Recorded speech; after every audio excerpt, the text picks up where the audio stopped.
guys, girls, goblins, this is the final podcast before Martin goes on holiday.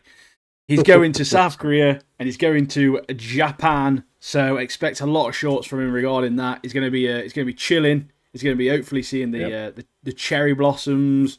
He's going to do some Gangnam Style. He's doing a lot. He's doing the works. He's getting involved. But yes, we're going to bring you a classic one today.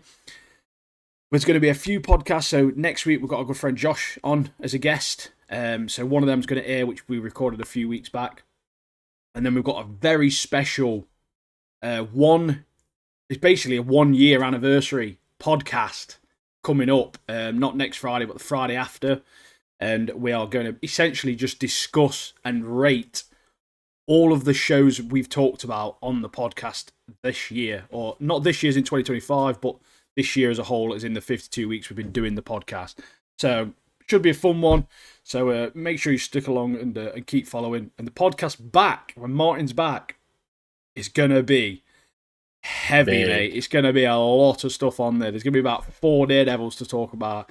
Sakamoto's Days finale, Solo Leveling finale. Some new anime as well. There's a lot happening. So, yes, we've got a lot to come through. We're going to kick this week off with a little bit of anime as always. We're going to talk about Solo Leveling. So, as always, quality cliffhanger from this season, or this episode. But my first note literally says, what the fuck? The entire team has been decapitated. They have been done in. It's one of them. It's one of them shows like this. It's turned into one of them shows like you start to like a character. Like last week, I was like raving about Kenzo. I was like, this guy's a legend. He rips like ants with his bare hands. Gone, mate. His head's literally gone. In this, nobody's safe. Literally, nobody is safe, are they? Like most of that little Japanese crew. So obviously, the last episode ended with one of them getting done in. This episode started with the rest of them getting done in. Yeah. So this madman ant Beera, I think his name is. He is a beast. He's a proper beast. But one of the things I really did like about this episode was Choi's fire, mate. So sick. Yeah. I'm proper loving him at the moment, mate. Just because he is a good character. Yeah, at first I thought he was a bit boring. I didn't really like him that much. And then obviously when he starts getting to action, we can see what he does. He'd be sick in Fire Force, mate. He would, wouldn't he? Oh yeah, like his like firepower. Obviously, he's really the greatest mage, or whatever, at that time. But yeah, you can really see his power. And like you said, like when we first saw him, he was a bit of an annoying git. He was trying to he was acting really hard when he trying to show off to people and stuff like that. And you're like, who's this guy? Get out! But now it's like, yeah, fair play, mate. You've proved yourself, And in that last episode where he literally opened the helicopter doors and just blew about 60 of them away, I was like, yep, great character. Yeah, decent. So good, man. But this bit was all about where the team gets murked off straight away. Like, this is 3 S rank Japanese hunters just literally been decapitated. It's like, they've been one bombed. Who is this guy? Who is this ant, this Beru guy? Who is he? Like, what is he? Like, what's happening? How can he be so powerful in such a short amount of time? But at this point, they're all underground. Obviously, they seem to be holding up quite well against the ants for the most part, because obviously they're fighting a lot of the lower, let's say, lower level ants. And the transformation mode, the White Tiger, mate, that was so cool. That was, it was proper sick. I proper love that. Char as well. She was coming in clutch here. She's super quick, super precise. Again, you can really see why she's called the Dancer. And the big shield tank, he was putting his shift in. And we had the archer as well, who was raining down arrows. And that was proper cool, because I love an archer, mate. They're always next level sick, aren't they?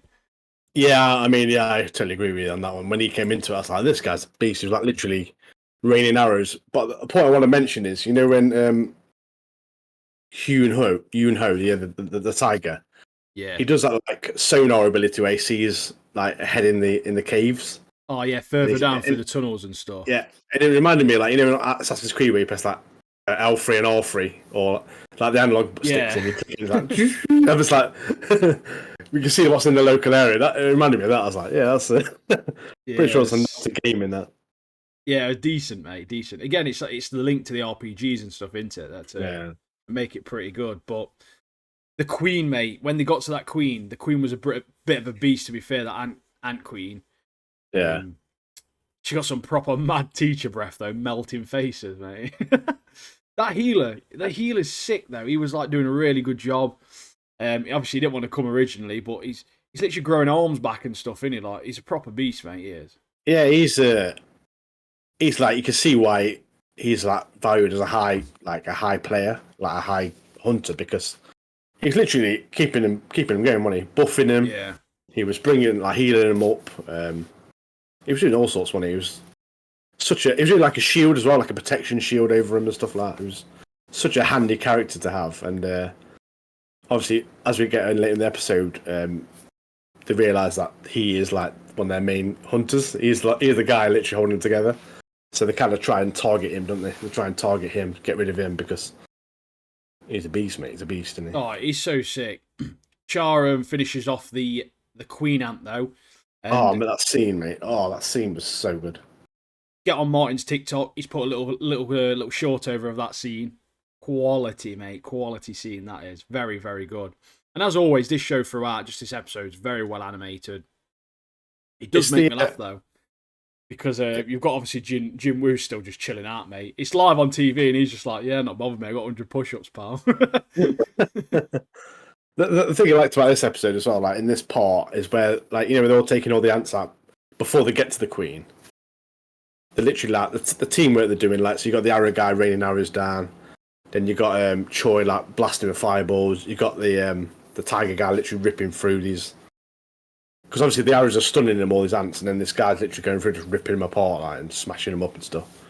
And obviously then you got Chai going in with stabbing them all and stuff like that. So literally all these elite guards that are protecting the Queen gone straight away, because there's like excellent teamwork from the Korean hunters have literally just finished them off. Could you imagine, though, this actually being on TV? Like, just sitting there watching this on telly, it'd be mad, wouldn't it? Like, what is happening? It's a popcorn, like. I'm sat there just been to work, like, booking out orders all day, mate. Come back and there's some geezer that can fire, like, literally use fire powers. Like, whoa, right. Mad up there. It's like those miners, like, we've got to go in and mine this, but these guys here are literally, like, they're basically, like, magical. We're just stuck here being normal blokes.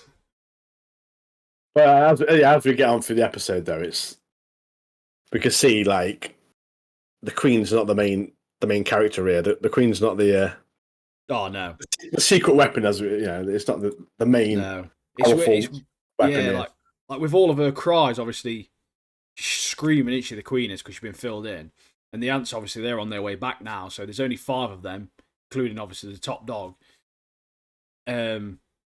In there, like, there's just the Korean hunters. That's it, pretty much. And then you've got a big ant boy comes along. You've got all these other ants. Oh, mate, it's just mental. He just starts filling people in, doesn't he?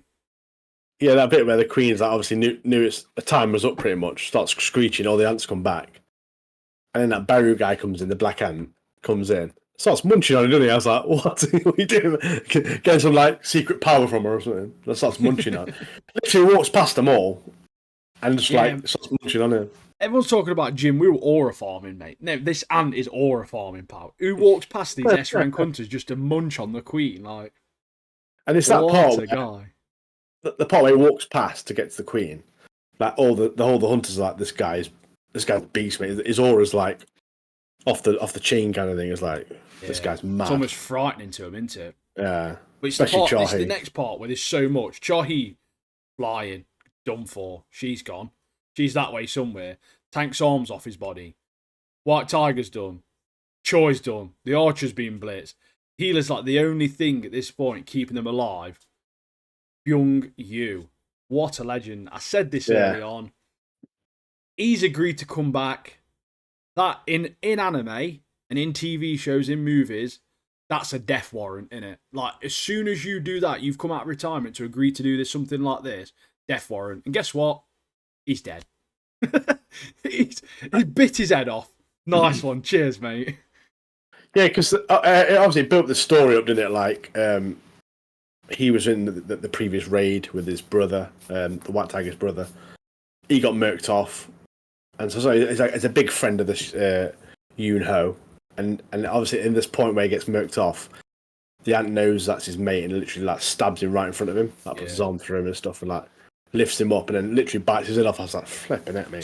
Honestly, I think it obviously knows. To watch. It knows that he's the thing keeping him together because obviously he literally grew that tank's arm back.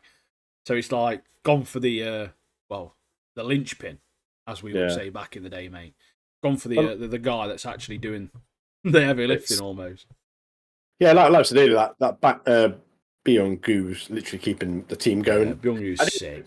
Even from a camouflage state, like a healer having camouflage, that's unheard of, mate. But this guy's powerful character. And he's got his hood up as well, which makes it even better. Like, it's the character with the hood on, mate. Legend. It's such a shame that he's gone. But like nobody, and I mean nobody at this point is safe in this show. Like you don't know who's gone next. But Biru the Ant speaks and he wants to kill their king, and it's basically just looking for the strongest, and it can sense it. Japanese are open. This is the part that made me laugh, mate. Where the Japanese are open, the Koreans are just murked, so they can just retreat and claim victory for themselves. Oh, what? It's like, no, we'll just go, mate. We'll just get gone. Yeah, that Goto, like when he's when he's talking to his superior, and he's like, yeah, just like pull out, mate. We've lost a few men. We'll claim victory and stuff. We'll send all the other people in who are on the ships, and they'll sort it all out. And you could tell Goto was a bit like, okay, kind of thing. A bit more of an honourable man, isn't he? Yeah, it's not about that. And obviously, it's his superior telling him to give him an order, so he's got to like agree to it. Yeah. But that point, where you see that Beru guy literally flying through the island to get to Goto, and then Goto pulls the samurai sword, that's like blocks him. I was like, he's the only person so far that's managed to actually sense him, Beru. And obviously, he's recognising Goto as the strongest on this island, isn't he? So he wants to go for their king, and he says to him, Nunt, he's like, "Are you their king?" And he's like, "Yeah, yeah, I'm him." But then he tells his mate to like, because one of his mates who's with him gets murked off, but he tells his other mate, he's like, "Yeah, go on, get out of here," kind of thing. I've got this kind of thing. Yeah, bounce. Yeah. He knows if he stays, he's gone. Like that guy's gone. I don't know what's happened with him. I don't know if he's been murked or not, but his sword shattered, didn't it, in that scene? Like there's like a little scene close up of his sword like breaking. Yeah. Of Goto. So I don't know if he's been murked or not. I'm not sure. However, cut to the team. I thought they were all dead, mate. Yeah, before that, I thought they're all gone, mate. I was like, what on earth? Jin Woo has now decided, after all this time, to finally exchange. And then, nobody locked you the way I do. He's exchanged straight into the colony of ants, and then it's just cut. Roll credits. Come on, for fuck's sake, man. Yeah, with this team barely alive though. Like Choi's the only one. Choi's the only one who can actually do anything. He's not doing much. He's just like tirelessly like just blasting bolts, like trying to just stop this horde of ants. Like, yeah, well, he's an A rank, I think, isn't he? Choi. He's not even an S rank, I don't think. Is it? I thought it was an S rank, but yeah, that last scene where like you think it's all over, like yeah, they're done in, mate. Yeah, they're done in. And actually, he is an S rank, I think, isn't he? Yeah, because I think the A ranks are staying on the boats, aren't they? But the S ranks are going. But that bit where Jin Woo's sitting on the train, he turns around, and is like exchange. I was like, I kind of knew it because every time I watch the show, I'm like, I see the timer, mate. I'm like, yes. It's going to do us in here, mate. You accidentally knock your mouse or something, and you just see, like, it's coming, isn't it? It's coming. It's happening. But such a good show so far. The next couple of episodes, I'll be in Japan, so I'm going to watch them ready for. So I'm definitely not waiting, mate. I'm definitely not waiting for that. I'm going to watch them. Plus, we've got loads of stuff to watch when we come back. So we've got to get our notes ready, mate. Yeah, I mean, I've got that internet when I'm away, so I'm just going to download them. The Wi-Fi in the hotel, I'll just download them and just watch them while I'm on like the bullet train or something like that, or just trains from here to there. So yeah, I'll be ready, mate. I'll be ready. Big episode, big podcast coming up when I get back. So It'll be about 2 hours, 2 hour and 30 minutes. That bad boy is, mate. Yeah, we've got loads of episodes of Daredevil. So if you're like behind as well, maybe you could just join us and you can listen to what we got to say. Yeah, get up to date. Yeah, see our thoughts and stuff. So yeah, but yeah, I'm looking forward to doing the big podcast when we get back. We've got loads of stuff to discuss. It's gonna be good, man. It's gonna be good. It's like a 3-hour long episode, mate. We're sorry, everybody. We're just trying to get through all this content we got. Just grafting. On to the next, though. Sakamoto Days. This is episode 10, I think, wasn't it? We've got one more episode left of this, which comes out. It'll be tomorrow when this is live. But yeah, this episode was random. It was probably one of the weakest episodes out of all of them. It felt like a filler episode, but essentially, what you learn in this show is everyone's an assassin. Like the dude working at the bathhouse, living with his parents, as an assassin. There's other people there that are going into the bathhouse. They're assassins. Like everyone is literally an assassin. But like it was proper Naruto type episode. This was, but it's so good, mate. It's proper funny. I was literally laughing. Like the first half of this episode, I was literally laughing made off because obviously this guy who works at the bathhouse, Utaru. He's like he sees Utaru, doesn't he? He's like so you got Utaru and then you got Toru, so it's like a bit confusing. But so this Utaru guy, his family runs a bathhouse. He's decided he wants to be an assassin, rather than being like taking over the family business. But obviously he's working at the bathhouse for now. Sees Toru. He knows he's worth 1 billion to capture him. And then obviously Shin and Toru are at this bathhouse because Shin and Lu, obviously after the last mission, they're all exhausted. So Toru takes them to get some, much needed R&R. And this Utaru's literally got his whole bathhouse booby traps, hasn't he? And it was just so funny. So funny, mate. It's just loads of random stuff. Like he's setting traps for Sakamoto, but like one of the ones where the water jets, mate, and poor old Shin's just getting blasted. It's Shin that's getting obliterated by everything. Sakamoto's loving him. There's one where he turns the water jets dead like a proper explosive, and it's like a massive cannon. And Sakamoto just holding on like that. Like, oh, this is better. Shin's been blitzed across the entire bathhouse. And then that thing you do, they're getting the sauna. Just set them on fire in the sauna. Yeah, because remember, this is like Shin's first time at a bathhouse. He has no idea what to expect, does he? It says here, pour water on the coals, and he does it, and obviously booby trapped. Like, the whole place goes up in flames like an oven. And then he freezes them, doesn't he? At one point. And the coal pool, yeah. Shin comes out absolutely in tatters, mate. He was better off in that fight getting stabbed, mate, rather than actually like coming to the bathhouse. It's the bit after when Taru's with his family, because his whole family's there, and they're playing ping pong, and then Utaru has them two of his old mates come up, like start bullying him and stuff like that. And then Taru hears him like what they're on about, and he whacks one out with the ping pong, doesn't he? Ping pong ball, knocks him out. Then he throws his like ice lolly stick and pins the guy to the vending machine. I was literally crying. I was like, it was so funny that. It's a happy ending for Utaru though, this assassin.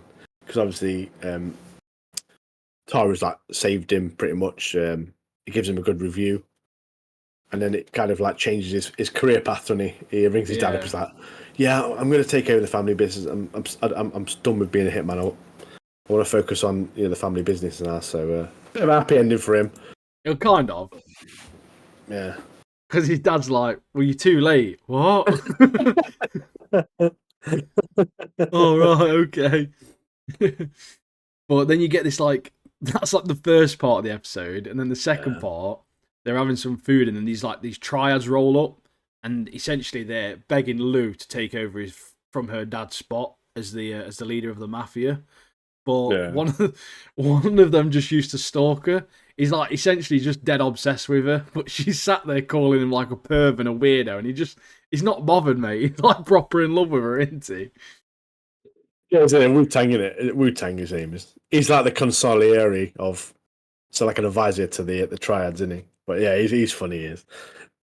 But then he's like, obviously Lou's like, no, I'm not going back. And then Wu-Tang's like offers a challenge to Taru.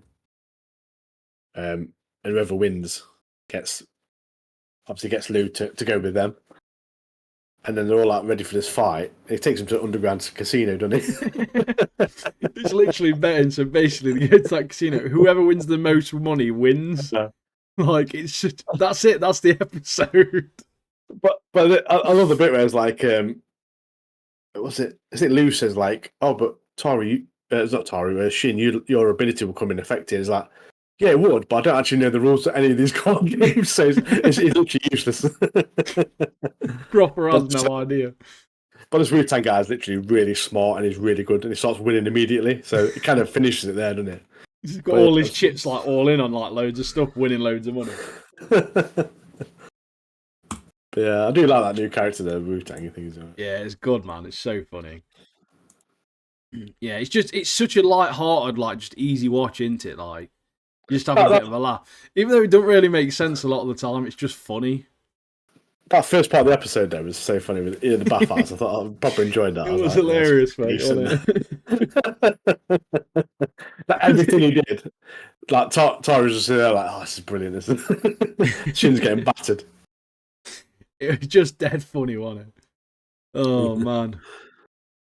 Some of you who have been following us for a while know we've been watching Fire Force. We've smashed season 1, and we've watched the last 4 episodes of season 2, ready for season 3, which we'll be jumping on when Martin gets back off his trip. But good episode. Decent scenes in these episodes. So this episode 21 kicks off what I thought was Juggernaut essentially sacrificing himself. But honestly, there's never been like a more severe mission for them than this one, in my opinion. Like, people are actually getting like murked off. But the Tamaki Juggernaut scene was like quite an emotional one. Even if they were using like potatoes as an analogy to describing him dying. I'm like a potato in the ground. It's like, it was a bit daft, but it was quite an emotional scene overall. And you obviously get the idea of it. But luckily, old lanky Juggers is all right. So yeah, I literally thought it's done, mate. It's done here, mate. Yeah, and we get introduced to this new guy, don't we? Called the Iron. He looks like Juggernaut from Marvel, not like Juggernaut that's just not died, but Juggernaut from like X-Men. But his mask is just a giant iron vagina. Like he's got a fanny for a mask, hasn't he? And when he introduced himself, when he like enters the room or whatever, he announces his name, like every Jason Derulo song that comes out. And it starts like Jason Derulo. Like literally, this guy. It's like, I am Iron, and I thought he looked like a cross between a wrestler and the end boss from Golden Axe. You ever played it? Yeah. Classic barbarian, isn't he, man?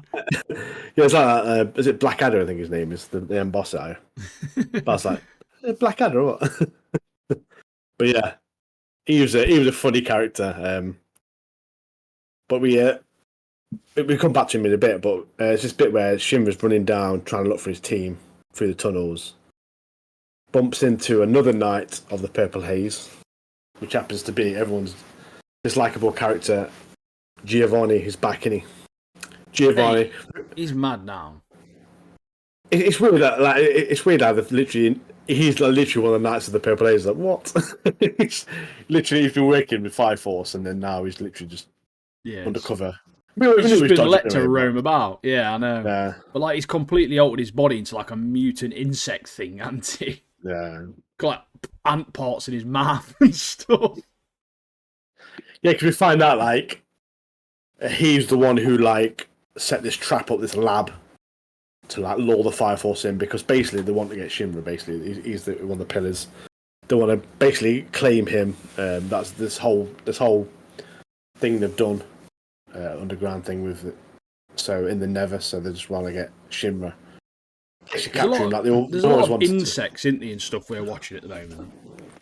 The anime love them, mate. We've got Giovanni turning into an hybrid insect ant, and then we've got more ants in like solo leveling.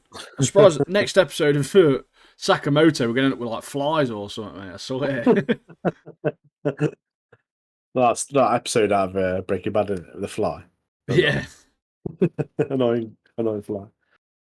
But yeah, the Giovanni now, he's literally, he's it's like he's got like what's like a mutation now, isn't he? He's literally Yeah. it's all this. He's got bug legs. He's got he can sense like emotional and psychological states of people. To basically know what you're thinking and know what your move's going to be next. But the bit the bit with Arthur, where it's like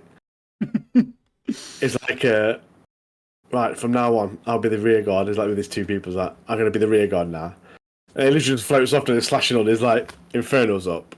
And it's like he floats off and leaves the two guys. And the two guys are like, does he know what rear guard means? And it's gone, mate. And then it joins up with Shimra. And then also Shimra's question is like, you know what rear guard's meant to mean? Or why are you here? Kind of I thought it was helping the soldiers out. Yeah.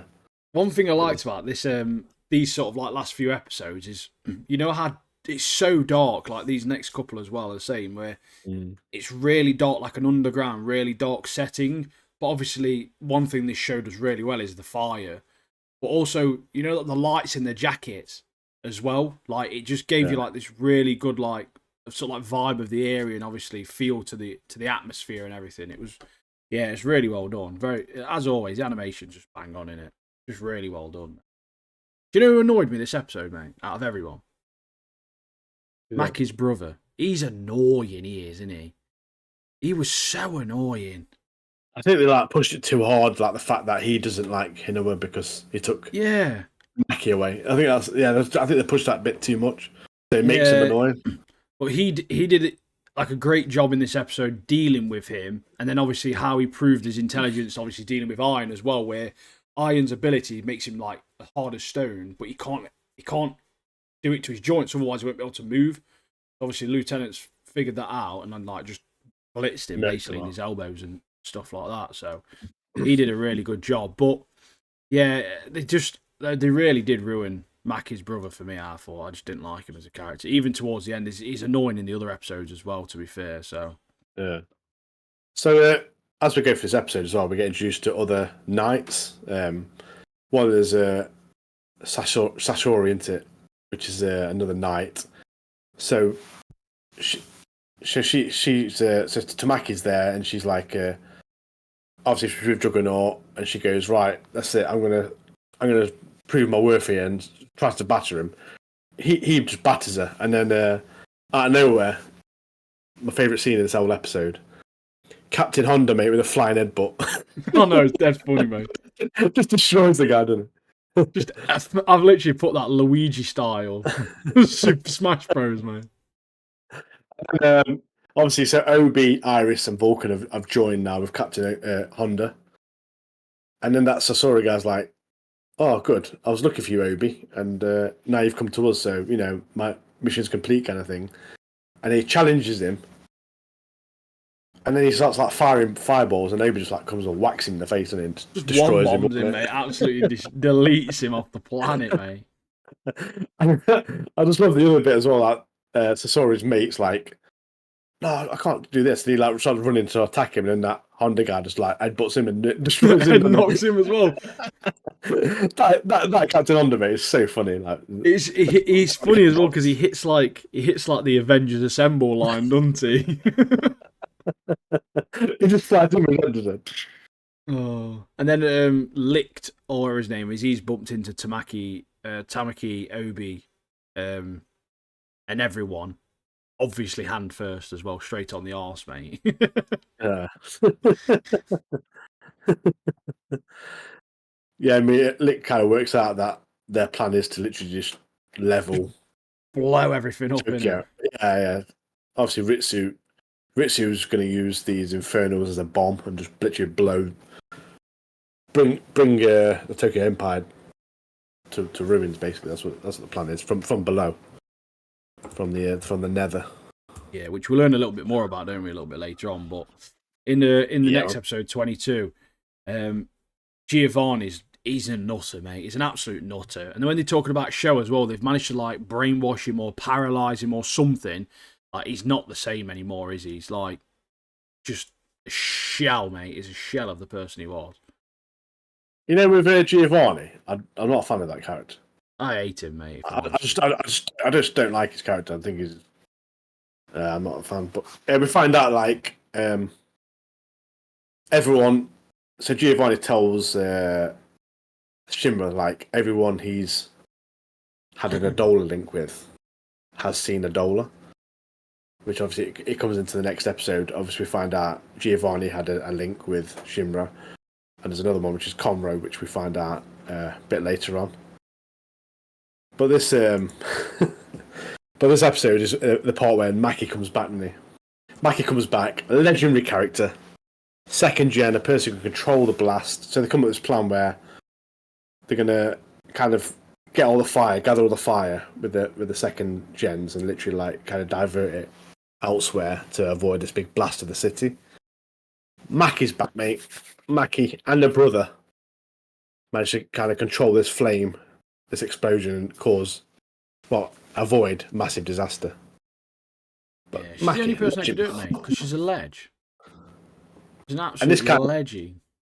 And this kind of proves that she is a vital part of the team. Vital part. Yeah, mate. I think Arthur might be my favourite character in this. You know, it's proper stupid, isn't he? Well, the whole thing. Just, mate, he's so funny, mate. Him and Shinra together they're just legends, aren't they? They always make me chuckle. We're like Arthur's spewing about being like tranquil, and Shinra's like, "I think your head's just empty, mate." Like, I know the bit where Arthur chops Giovanni in half. Arthur chops Giovanni in half, and obviously Giovanni's head like floats off, and then Shinra's like, "Where's he gone?" And like Arthur's got his other part of his body. He's like, "Is he here? Look, you devil." Is he here, devil? I've got him here. And he's like, "No, that's just an empty shell of his body." There's nothing there, mate. What are you on about? Yeah, so unfortunately, Giovanni's got away. He's living to see another day. Didn't mean that to rhyme, by the way. But that rhymed as well. Mate, I'm a rapper. I'm an actual rapper, bro. You're in the wrong job, mate. But yeah, Juggernaut's obviously alive, thankfully. That's good news. Minus a few limbs, but he's alive. Also, you know the captain of the second, sorry. I think it's dead funny when he's having like a serious speech or anything. He just gets a bit of fire for hair on his head. It's proper funny. I don't know why. It just makes me laugh every time I see it. It's like an announcement, isn't it? That? Yeah, this episode just kind of ended though, didn't it? It just left me a little bit unsure with what's to come next, sort of thing with it all, because obviously the underground, all that part underground, just sort of ends, doesn't it? So yeah, obviously they've saved the explosion from happening. Yeah. But you don't really feel like they've progressed all that much. You've just got Shinra's got the lead of finding out, obviously, with the Adola links and stuff like that, isn't he? So yeah. So which leads us on to episode 23. And at this point, obviously, because of the Adola link thing, they were a little bit skeptical of Conroe from the 7th, as he's had an Adola link with Shinra, meaning that he may have ties to like the Evangelists or something like that, because obviously he's had contact or been in contact with Adola. So, yeah, they basically go to where the 7th are, and they go meet them, and he goes to meet Conroe and have a chat with him and talk to him about it. But this was a pretty good episode, actually, I thought. Yeah, I like when they go and see Conroe and he's like talking to a white clad, isn't he?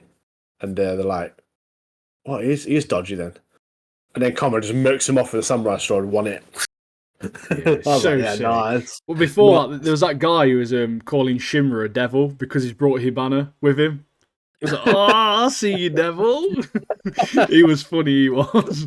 It was like, "Is that your girlfriend?" And like Hibana's like, "Oh, like, ooh, she called me your girlfriend or whatever." Yeah. It's like, well, she doesn't seem too bothered about it.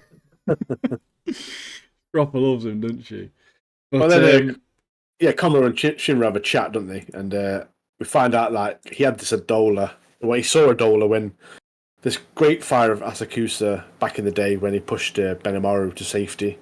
He fought this infernal demon, did the Crimson Moon special move. That's when he got that Tefrosis, isn't it? Yeah. We find out where he got his scar. Everyone who sees Adola gets this like the scar gets disfigured from a it. disfigurement, doesn't he? Yeah, and he has a scar on the nose. But it's like he was saying, like the demon almost like mirrored him. It was almost like he was fighting himself with this demon. Doppelganger. Yeah, and then obviously they have all this bit of a chat, and then Hibana mentions the doppelganger theory, and she's looking to investigate this doppelganger thing now. And they've agreed to help Shinra with training, and then he's taken Arthur and Tamaki too. So obviously it's only a matter of it's only a matter of time before her clothes come off. Boy, do they. Benimaru, though, fucking legend, mate. What a legend. I think he's my favourite character. I think he's my favourite character. 100%. 100% he's the best character. Good, mate. But yeah, those twin girls are funny, to be fair. Like calling Tamaki a hussy, like an airhead, a tramp. Like, they're proper laying into her, aren't they? But so, Benimaru's basically, he's got Arthur and Shinra doing some mad stuff. And he's actually seems to be focusing more on Tamaki a little bit. And he's basically said, look, you've got to stay. It's play tag. You've got to survive for a minute or whatever without getting tagged. I want you to see where your level is at. You got a little bit of backstory from Tamaki here too, which was fine. Shows how obviously she was bullied, etc. And then now how she got to the Fire Force. And now she's obviously in the Fire Force now. And obviously Shinra's agreed to sit with her because she was always sat in the corner on her own because she was obviously no one liked her and she was bullied and stuff. And he's like, oh no, we're mates. Like, we can always sit with us. We always sit together and talk and all that sort of stuff. It's like it weren't much of a backstory, but it was enough for you to understand her character a little bit more. There was a bit of about Wrecker and stuff there as well, weren't they? Bringing back some of that stuff. Yeah. Yeah, it's basically like, so with this Arthur and Shinra, like, it's called hysterical strength, which I thought was funny, which they're trying to tap into. It's like a power from like them being pushed beyond their limits in it, and then they release this power from deep within. So they're doing that training, which we'll find out more about in the next episode. But this episode is more about Tamaki, like trying to. Yeah. She thought she was hopeless in the cave, like trying to defend Juggernaut and stuff. So she wants to be better. And then she literally turns into full-on cat, doesn't she? Full-on fire cat. That was actually sick, that was. And she used that fireball as well, which was really cool. And then all her clothes fell out. that bit where I was like, Benimaru's like, yeah, you've done really, really well. You've kind of held back all this time, but now you're really like shedding or whatever. Then the clothes fall off, is like, not shedding too much. and then she like bends over and then it's like, how am I supposed to respond to that?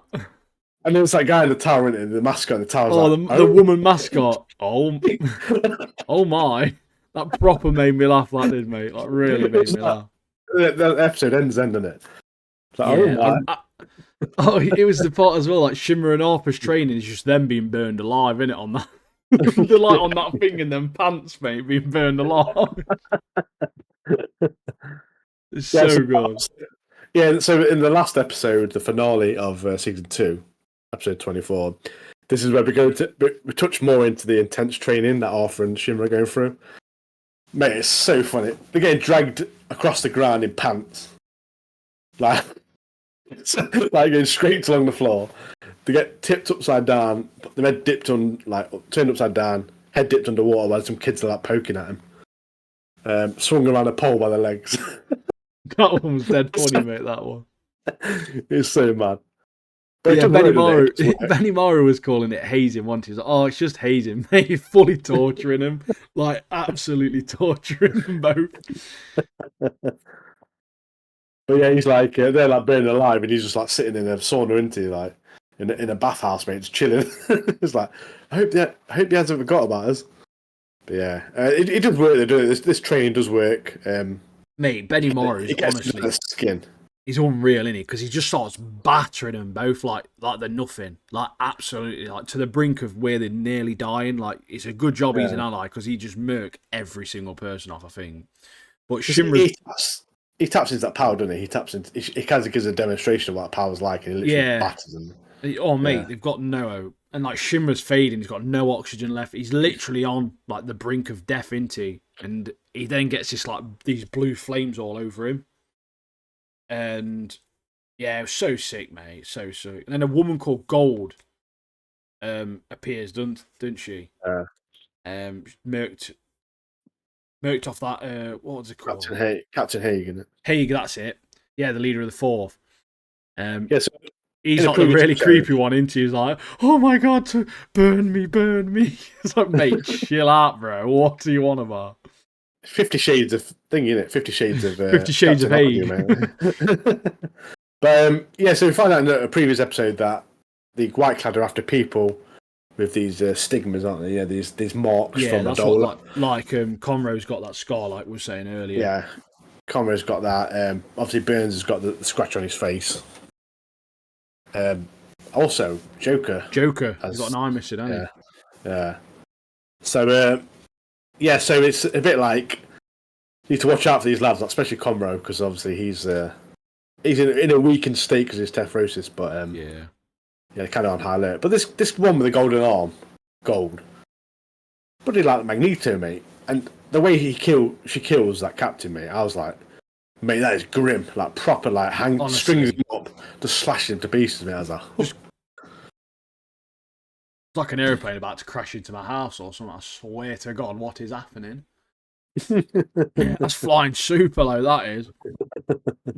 But yeah, yeah, it was mental. That was. But yeah, like you say, the White Cloud just anyone who's had a link to Adola that they don't consider worthy. That's what it is, isn't it? They're just getting murdered basically. But yeah, so that Gold's a dangerous customer, mate. Gold, dangerous villain, mate. Oh, 100%. But yeah, it ends with loads of we've ended with loads of new allies, and then there's like a little end credit scene of that Hormea being just an absolute freak. But yeah, I think you saw the weird ass Moonface character at the end. But looks to the moon, it's like that weird face. I was like, what the hell's that? But yeah, it was a bit of an odd ending, to be fair. Yeah, I think the start of next season will have like more the White Clad trying to kill off the ones with the marks. Obviously, with other stuff happening in the background, but I think that'd be part of what the main story, isn't it? Oh yeah, because Almeida's literally said like that's it. The downfall was like of the Empire's right now, kind of thing. So we're gonna push on into to more Cataclysm stuff. Yeah, I mean that last episode was aired December 2020, so it's been literally like just over 4 years since this season ended. So I can understand why some people like if that ended and you got to wait 4 years, it's a bit mad, isn't it? Like, oh my gosh, like what am I expecting next? At least it didn't end on like a mental cliffhanger. Yeah, it was like quite Solo Leveling. Yeah, it literally almost just ended, didn't it? So it was like you're not feeling like, oh, I really need to know what happens in the next episode, sort of thing. So I think they ended it quite well, with considering obviously the amount of time that's passed since the last season. So yeah, but we know Solo Leveling is going to end on a cliffhanger at the end of the season. We just know it, mate. Let's just put it out there. Let's put it out there for the people, isn't it? Always swore a minute. Nightmare, man. Yeah, so season 3 starts the 4th of April. So our first episode back properly with Martin is the 11th of April. You'll get the episode. So we will be talking about the first episode of Fire Force. That episode. So yeah, only 2 weeks till that comes out, basically. So we've got 2 episodes. It's 2 episodes Solo Leveling on the first episode back. 1 episode of Sakamoto. Sakamoto. A Fire Force. 4 Daredevil. There's just so much, bro. There's so much, mate. Yeah, man. So much. It's gonna be a big one. It's gonna be a big one, like we mentioned. It's gonna be a big one. There's gonna be a lot to talk about. A lot of fun stuff. A bit of a catch up between me and Martin as well. We're being away, so we'll discuss Martin's obviously trip and that, which will be great.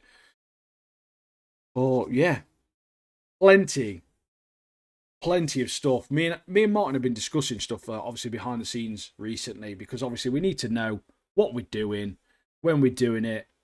We've got to keep you guys entertained, keep you interested.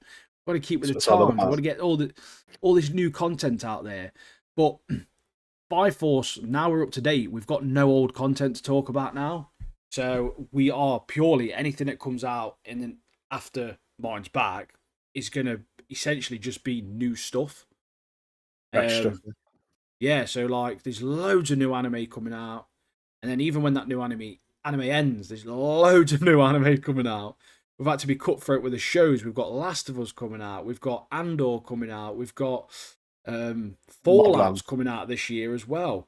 Like there's so much stuff. Obviously, we've still got Daredevil to talk about, and I don't think when Martin gets back, there will still be more episodes of Daredevil to talk about. Like after we've discussed and caught up with the 4 episodes that there will be. So Yeah. there's so much content we'll be talking about, guys. So just give us a cheeky follow, man. Do you know what I mean? Get over on the Tiki. Get over on the Tiki Talk. Yeah, I'm looking forward to all the stuff coming out this year. Like all the stuff we've been watching, like Windbreaker, stuff like that. That's coming back. Yeah, we've got loads of conclusions and stuff. Like we've got Windbreaker, even Sakamoto, mate. Once we've done that, we'll have part 2 of that coming out mid this year. Got Dandadan Yeah. coming out this year. So much stuff, man. My Hero, we've got to catch up with that. I agree. Me and Martin are going to catch up with that. That comes out October, the final season. We've got to be chatting about that when that comes out. So we've got a bit of time to catch up. We'll do it. But yeah, there's so much new content coming out. So much new anime stuff coming out. I've actually with MHA, I've literally downloaded season 5. I think I'm on. Yeah. Like ready for the plane. I'm just gonna smash on the plane, mate. Like 20 easy. episodes. Boom. Easy. Especially with stuff like because you're catching up, you don't have to worry about notes or anything. You can literally just put it on and just chill, can't you? Yeah. Another show we've been watching, Daredevil. Classic show, mate. Straight away. I've not got that many notes from this episode. However, not a lot happened, but a lot of stuff happened. Yeah. It's a great episode. Firstly, shout out to I thought the young girl that played Hector's niece. Her scene at the start with Matt was great.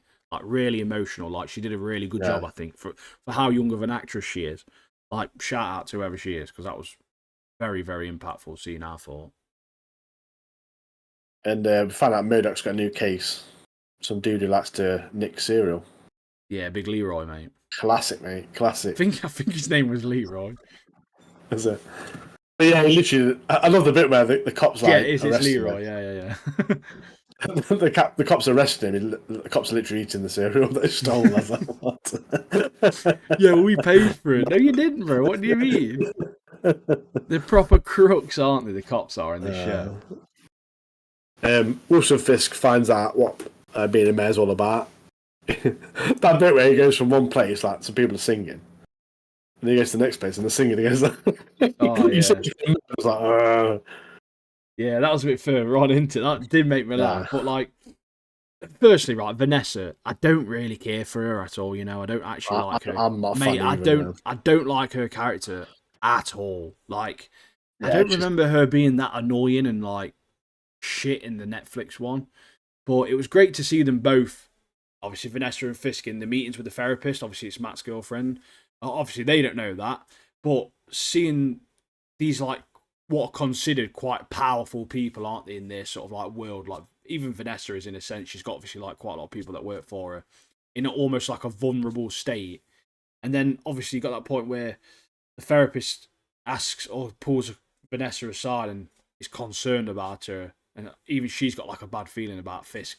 Coming from like, do you feel safe with this man? Like, are you all right, sort of thing?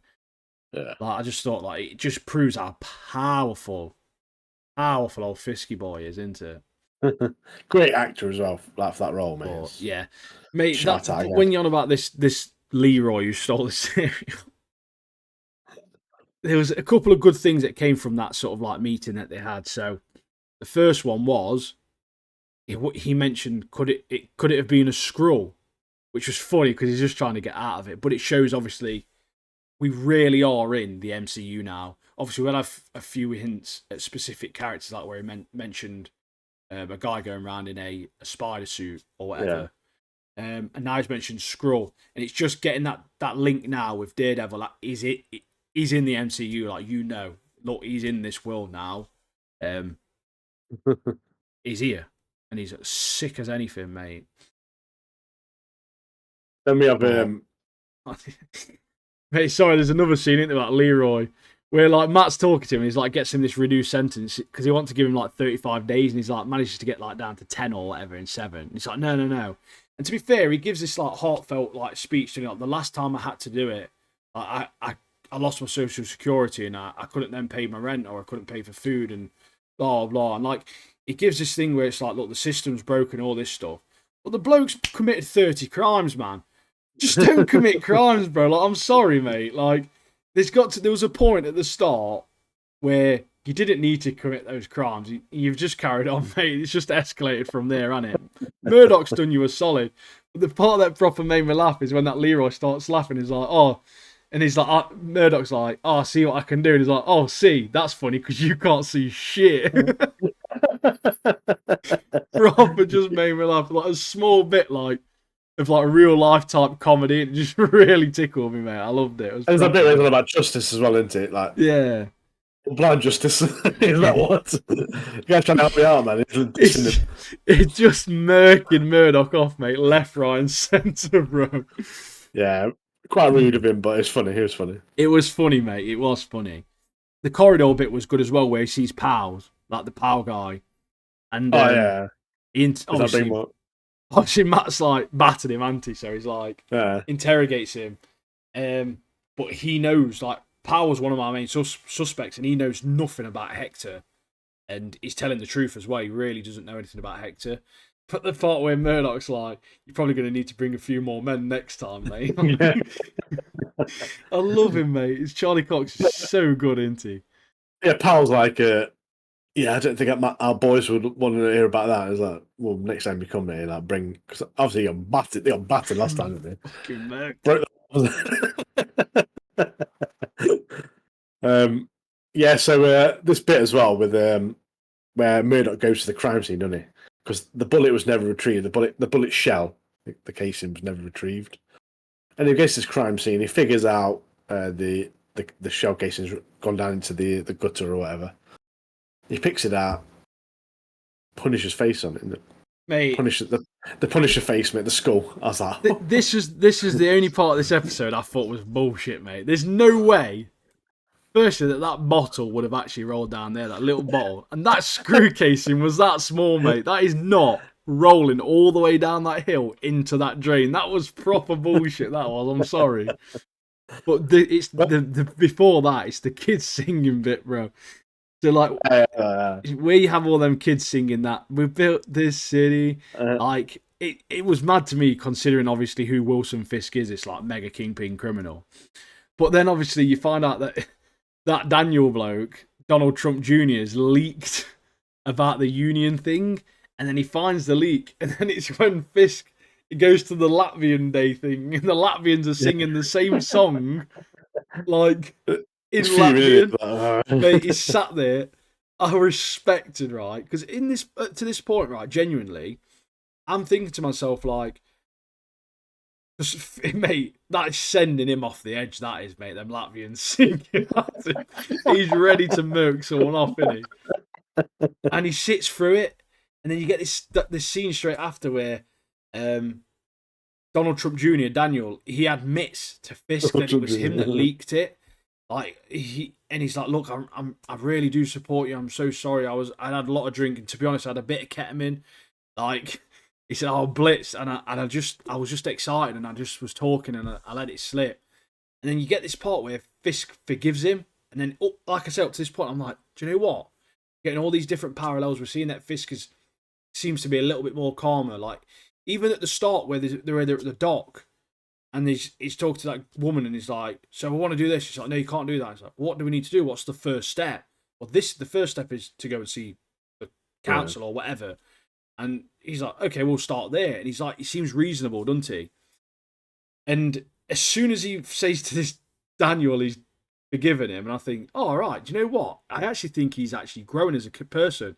Instantly threatens to kill him as soon as I thought that. It was like, if you do it again, like that's the last thing you'll ever do, mate. Like you're done. And I was like, all right, fair enough. And then it's from that point on where it starts. they start going in the opposite direction again, don't they? Like, so up to this point, you've been seeing all these parallels of like Murdoch and Fisk, obviously with the bloody knuckles and all that sort of stuff, and they're both trying to get away with away from who they are. Like Fisk's down here, Daredevil's down up here, and they're sort of like slowly starting to meet in the middle. They're sort of both of them are getting a little bit more calm. Matt's talking about Foggy with his girlfriend, and he's opening up a little bit more, and Fisk seems a little bit more calm. And you get to this point here where Matt finds the bullet and Fisk threatens to kill that Daniel, and then it's from this point on, they slowly start moving away from each other again.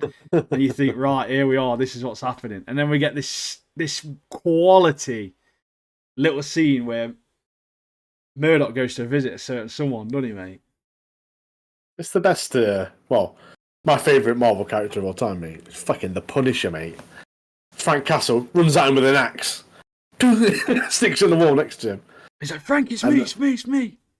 And then we find out, obviously, it's the fanboys, like you mentioned, the cult, the cops, obviously fanboys of the Punisher. Yeah, I love it because he's like fanboys. Like, even he's like, this is so stupid, man. But I just want to say something here. It might be a hot take, I don't know, but this Frank Castle, Matt Murdock scene in this episode, in terms of like a one-on-one dialogue situation, this might possibly be the best scene in all of the MCU in terms of one-on-one dialogue. Like, the raw emotion between the both of them, mate.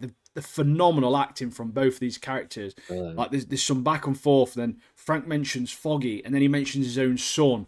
And it's such like an honest scene, isn't it, from them both? Like, it's so perfect, that scene. I can't think of any other scene in terms of dialogue in the MCU that rivals that. There's impactful scenes like, obviously, Iron Man snapping his fingers, a lot of action-packed and various scenes like that, and impactful scenes. But in terms of a one-on-one conversation, this scene was honestly so perfect to me. Fucking loved it, mate. It was so good. Really, really good. And the bit of Punisher's like, you don't think you got real justice from Foggy, do you? And he goes, and then obviously he mentions his son. He goes, "This is why I did what I did. I kill people because I think about him. They deserve." Yeah, it's like, I hear his voice every single day. And then it's the part where Murdoch hits him. That part was great because then Frank doesn't react. He's like, "That's the most honest thing you've done since you arrived here," sort of thing. And then this is what I mean by, mate, this is what I mean by. They slowly started getting to meet in the middle where they both calmed down a bit. They seem like they're getting on with their lives, and they've started moving away, mate. And there's even visual representation of what I think happens here as well. So these side-by-side scenes of Matt and Fisk, where Matt goes to the roof, and he opens that door up, doesn't he? And you see all of his cows, all these different cows on display.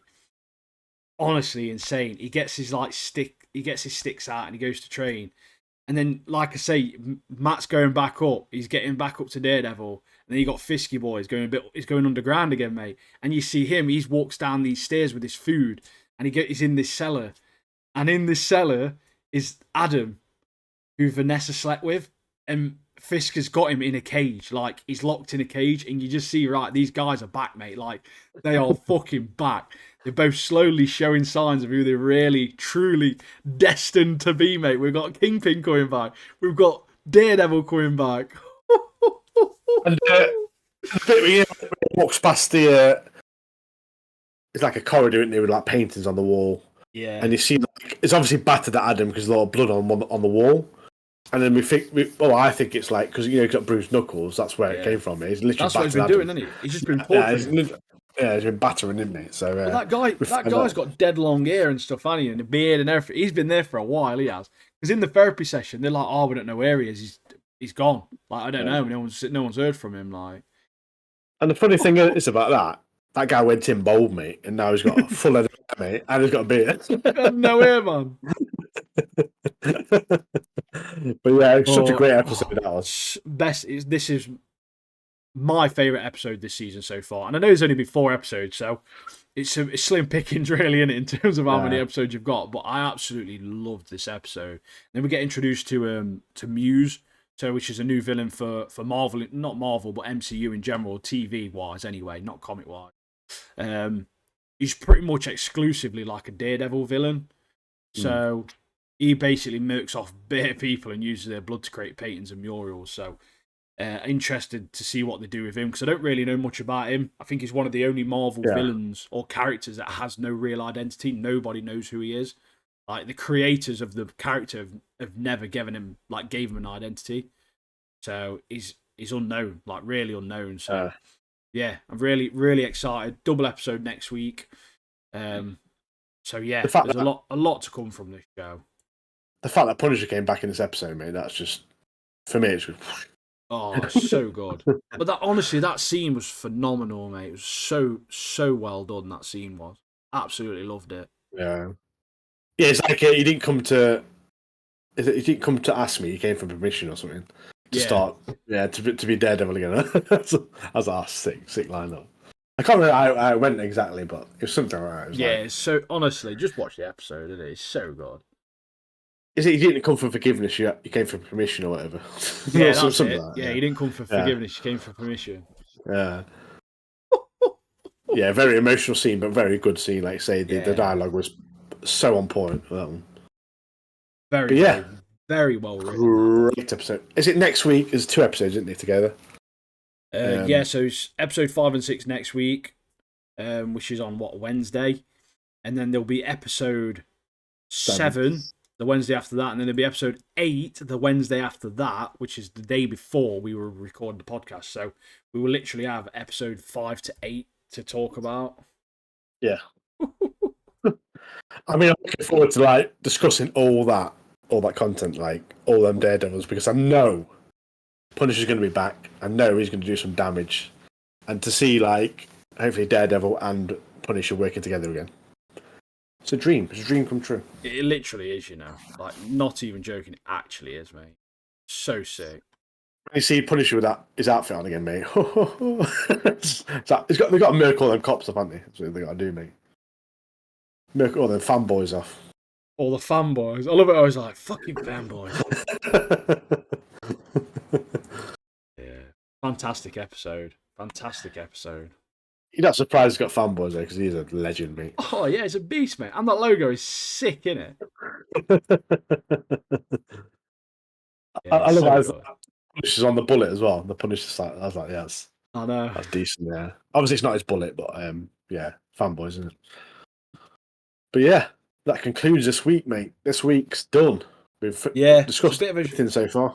It's a bit of a short one this week, but I hope you've all enjoyed it. We've discussed obviously a little few bits. We've got another one to record straight after this for 2 weeks' time, which is the tier list and what we've discussed and what we've watched. And Sakamoto Days won't be on there. Solo Leveling won't be on there because we've not technically finished them yet.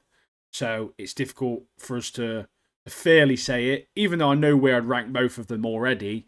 But obviously, I like to get everything through and put on there first. So Fire Force will be on there because we've now officially finished Fire Force. So yeah, I hope you enjoyed the video and the podo. And yeah, we just appreciate you listening to a pair of numbskulls, mate. Do you know what I mean? A pair of numbers, mate. Yeah, we're still enjoying it. We've still got loads of content to come, like we've mentioned before. So yeah, join our Discord, join our YouTube obviously every week, join our TikTok. We're blasting shorts like that. Ian's still doing his One Piece arc story. So arc review, I guess it is, isn't it? Yeah, you're flying through them at the moment, aren't you? You've like 100 episodes in. Jaya, I think it is called, the arc I'm on now. I've got like 4 episodes left of that. So come sort of like probably Sunday, I'll probably have a new video out for that. So get on TikTok and YouTube. I post them on both. People seem to comment more and be more interested on TikTok than YouTube. But I'd appreciate if you watch it on TikTok, just get on YouTube, watch it on YouTube as well, and also put the same likes and same comments on it. Do us a favour there, please. Thank you. So, we're trying to put it on both platforms. So well, Instagram slowly, but we're going through. We're going through the podcast we've done previously. We're going to get loads of clips. We appreciate sometimes we just do random videos, and we might do a couple of like I don't know, like clips from anime or clips from games and stuff like that. But I appreciate that some people probably want to just see our content, which it is a podcast channel. So I'm going through all of our old podcasts up to like maybe like 5 or 6 weeks worth of podcasts. I'm just going to get loads of clips, so expect to see a lot more of our faces on the socials as well. Make sure you get in Discord because no one's joining, and we want you to join because we just want to chat. We're in there. I've got a couple of people on there. Alex is on there, who was a guest. Josh is on there, who's going to be a guest next week. A couple of my good mates are in there as well, and a couple of other people who we work with. All of us are various fans of things, so you've got wrestling stuff in there, you've got anime, you've got gaming, you've got TV shows, you've got movies, you've got music. There's a lot to talk about, and we're all friendly, we're all up for a laugh, and yeah, appreciate you. Yeah, Appreciate you sticking join around us. and Join us. Yeah, like I say, we've got loads to come. Obviously, I'm in Japan next couple of weeks, but when we come back, we're going to hit you hard with so much content. So much content. It's going to be a big content. podcast, yeah. But yes, but if you're not, that's it from us. But if you're not on YouTube, mate, you'll miss out. So get on there. Get on TikTok as well. Get on Spotify. Get in Discord. We're getting hits on the old Spotify as well. If you're in your car, get on there. We're on it. Amazon Music. I think we're still on Amazon Music. I don't really know how to check where the podcast is actually being posted because I don't fully understand it. I just upload it to this website and it uploads it everywhere else, I think, but I don't know. So I'll probably work on that at some point if we get a bigger following. But yeah, we've been Controllers and Katanas, and as always, peace and prosperity. Godspeed. And we love you, and we'll catch you in the next one. Peace out. Bye.